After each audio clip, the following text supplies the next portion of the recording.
ममता बनर्जी की पार्टी में नंबर 2 की हैसियत रखने वाले पूर्व मंत्री पार्थ चटर्जी की मुश्किलें कम होने का नाम नहीं ले रही हैं। कोलकाता हाई कोर्ट ने चटर्जी को गुरुवार को बड़ा झटका दिया है। कोर्ट ने उनकी कस्टडी 14 दिन बढ़ा दी है, यानी कि चटर्जी 31 अगस्त तक जेल में ही रहेंगे। सुनवाई के दौरान कोर्ट में पार्थ चटर्जी के वकील ने कहा है कि पार्थ को गंभीर बीमारियां हैं, उनका हीमोग्लोबिन जो है वो कम हो गया है, वे कोलकाता में ही रहते हैं, इसीलिए उनके फरार होने की कोई आशंका नहीं है। कोर्ट ने तमाम दलीलें खारिज कर पार्थ को जमानत नहीं देने का फैसला किया है। ये बात तो हुई सुनवाई की।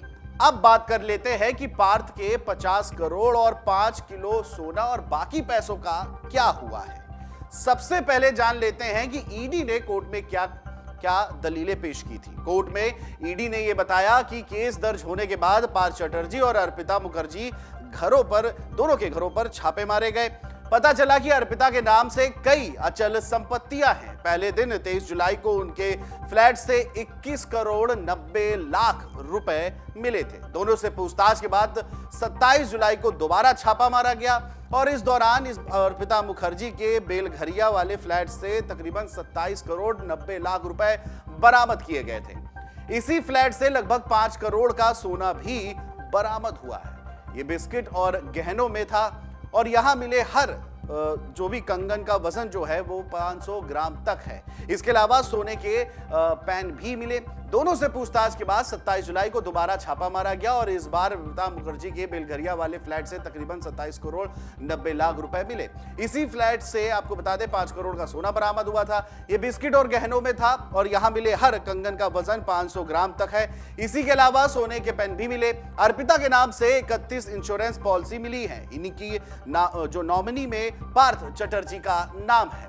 60 से ज्यादा बैंक अकाउंट भी है जिनमें 1 करोड़ रुपए जमा किए गए हैं। ये रुपए फर्जी कंपनियां बनाकर ट्रांसफर किए गए थे। सभी कंपनियां कागजों में तो हैं लेकिन जमीन पर नहीं है। इनको लेकर के भी जांच जो है वो चल रही है।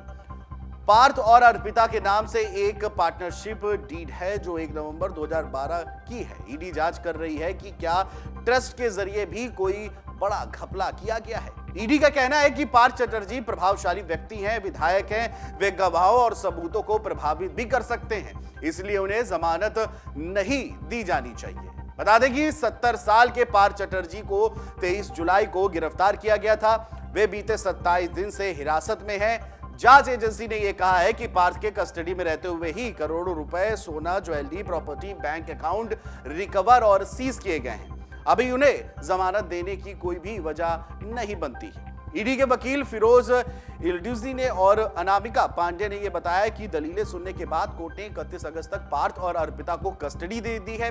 छापेमारी में रिश्वत लेकर टीचर्स का रिक्रूटमेंट करने के सबूत भी मिले हैं। असिस्टेंट टीचर्स के साथ प्राइमरी टीचर्स की भी भर्ती में पैसों के लेन देन का पता चला है। इसमें पार्थ चटर्जी और अर्पिता मुखर्जी न सिर्फ शामिल रहे बल्कि उन्होंने पूरी मदद भी की। कई ऐसे डॉक्यूमेंट्स भी मिले हैं जो मनी लॉन्ड्रिंग की ओर सीधे तौर पर इशारा करते हैं। अर्पिता के नाम से अनंता टैक्स फ्री प्राइवेट लिमिटेड नाम की एक कंपनी का रजिस्ट्रेशन भी था। अब बात कर लेते हैं कि छापे में बरामद किए गए उन तमाम रुपयों का क्या हुआ। पार्थ और अर्पिता के पास से मिले 50 करोड़ रुपए और ज्वेलरी को आरबीआई ने खजाने में जमा करा दिया गया है। यदि आरोप गलत साबित होते हैं तो ये सब उन्हें लौटा दिया जाएगा। आरोप सही हुए तो पूरा पैसा सरकार के खजाने में जाएगा। साथ ही दोनों को 7 साल की सजा भी हो सकती है, जेल वो जा सकते हैं। अब जान लेते हैं कि है क्या ये पूरा जब्त रुपए, गहने और संपत्ति का क्या होता है। सबसे पहले जब्त किए गए पैसों का पंचनामा बनता है। पंचनामे में जिक्र होता है कि कुल कितने पैसे मिले, कितनी गड्डियां हैं, कितने रुपए के कितने नोट हैं। अगर नोट पर कोई निशान हो या कुछ लिखा हो या लिफाफे में हो तो उसे जांच एजेंसी अपने पास जमा कर लेती है। इसे कोर्ट में सबूत के तौर पर पेश किया जाता है। बाकी पैसा आरबीआई या एसबीआई में केंद्र सरकार के खाते में जमा किया जाता है। कई बार कुछ पैसा रखने की जरूरत होती है, उसे जांच एजेंसी इंटरनल ऑर्डर से केस की सुनवाई जो होती है उसको पूरी होने तक अपने पास रखती है। वहीं प्रॉपर्टी जो होती है वो ईडी के पास पीएमएलए के सेक्शन 5(1) के तहत संपत्ति को अटैच करने का अधिकार है। अदालत में संपत्ति को जब्ती साबित होने पर इस संपत्ति को पीएमएलए के सेक्शन 9 के तहत सरकार कब्जे में ले लेती है।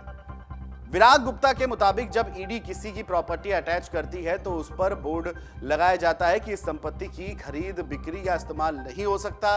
कई मामलों में घर और कॉमर्शियल प्रॉपर्टी को अटैच किए जाने पर उनके इस्तेमाल की छूट भी होती है। तो ये था पूरा मसला अब तक का, जिस तरह से पार्थ चटर्जी और अमिताभ मुखर्जी को लेकर के, हालांकि कोर्ट से अब उनको 31 जो उनकी जमानत की याचिका थी वो खारिज कर दी गई है।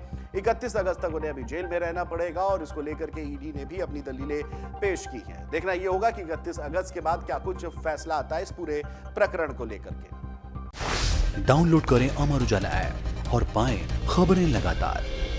अगर आप ये वीडियो YouTube पर देख रहे हैं तो हमारे चैनल को सब्सक्राइब करें और बेल आइकन को दबाना ना भूलें। अगर आप Facebook पर ये वीडियो देख रहे हैं तो हमारे पेज को लाइक करें।